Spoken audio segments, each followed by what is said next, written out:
ایک جگہ میں امام تھا، وہاں یہ زرگر برادری آباد ہے، ان کے کچھ لڑکے میرے پاس آئے کہ ہمارے والد صاحب کو 14 سال ہو گئے جو لیٹے ہوئے ہیں، پیشاب پاخانہ وہی کرتا ہے، پورے گھر میں انسانی غلاظت کی ایک تعفن ہے، اور میری والدہ تقریباً دیوانی ہو گئی خدمت کر کے، اور ڈاکٹروں کا کہنا یہ ہے کہ یہ بچے گا نہیں اور اسی طرح 50 سال بھی رہ سکتا ہے لنگڑا شل ہو کر۔ ایسی کوئی تدبیر جائز ہے کہ یہ مر جائے؟ کوئی انجیکشن لگائے، دوا دے دے؟ میں رابعہ یا خامسہ بنولی ٹاؤن پڑھتا تھا اور بڑا حیران ہوا کہ ایسا فتویٰ بھی لوگ مانگ سکتے کہ باپ کو خود مارے اگرچہ بیمار ہے۔ میں نے کہا یہ میرا کام نہیں، میں تو استاد سے پوچھوں گا، وہاں جا کے بنولی ٹاؤن سے پتہ کروں گا۔ تو میری ایک عادت ہے کہ کچھ اور باتیں بھی کر لیتا ہوں۔ میں نے کہا کاش کہ کوئی دنیا میں قابل عامل ہوتا، اس کا کام تھا اس کو اٹھانا۔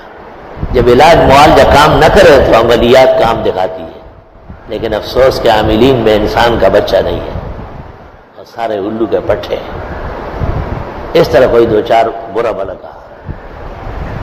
میں اس لڑکے سے بات کر رہا ہوں اور ایک مہمان آیا اور سامنے وضو خانے میں اس مسجد میں بیٹھ گیا اور وضو نہیں کر رہا ہے، مجھے دیکھ رہا ہے۔ جب وہ لڑکا نکل گیا تو وہ وضو کر کے میرے پاس آئے سے ہاتھ جھاڑتے ہوئے، مجھے کہتے ہیں کیا ہو گیا، بہت ناراض ہو؟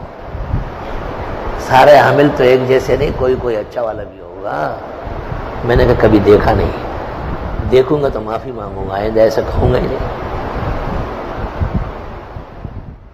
اس لڑکے نے کیا کہا؟ میں نے تقریر کی، گھر معلوم ہے، میں نے کہا چند باتوں کی پابندی کر سکیں گے؟ میں نے کہا بالکل، جو آپ کہیں گے کروں گا۔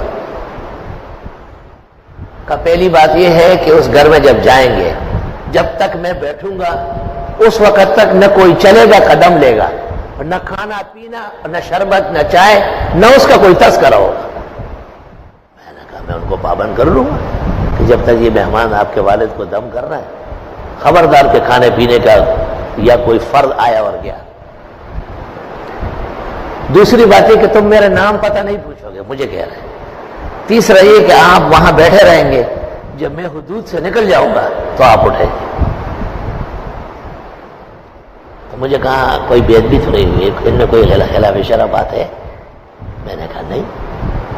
تو قرآن شریف لے آیا، مجھے کہا اس پہ ہاتھ رکھ کے کہا ہے۔ جب قرآن شریف لے آیا نا تو میں نے پیشانی پیٹی، میں نے کہا دیکھو سکھ صاحب اقتدار بلاؤ شہر ہے، دیکھو پورا طاقت ہے وہ سر دیکھو کوئی دے گا ٹول کار دے اس کا ہی، اور یہ اتڑا لگ اس قرآن پہ ہاتھ رکھے۔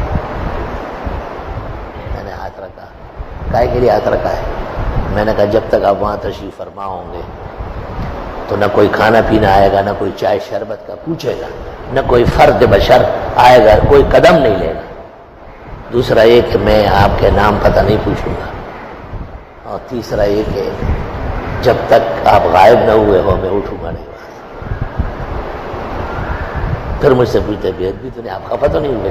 یہ تو آپ کو عجائب دکھانے کے لیے ہو رہا ہے۔ مجھے کہ چلے؟ چلے۔ قریب جگہ تھی، 5-10 منٹ میں ہم وہاں پہنچ گئے، اس کے بیٹوں کو بلایا باہر۔ میں نے کہا اور کون کون ہے گھر میں؟ کام نہیں ہے۔ میں نے کہا سب بات سنو میری۔ یہ ساری باتیں ان کو ایک ایک کر کے بتائی اور ہم اندر داخل ہو گئے۔ جب اندر داخل ہوئے تو وہ ایسے پنجوں پہ ہو گیا اور اس کو کہتے ہیں یہ کونا توڑو، یہ کونا توڑو۔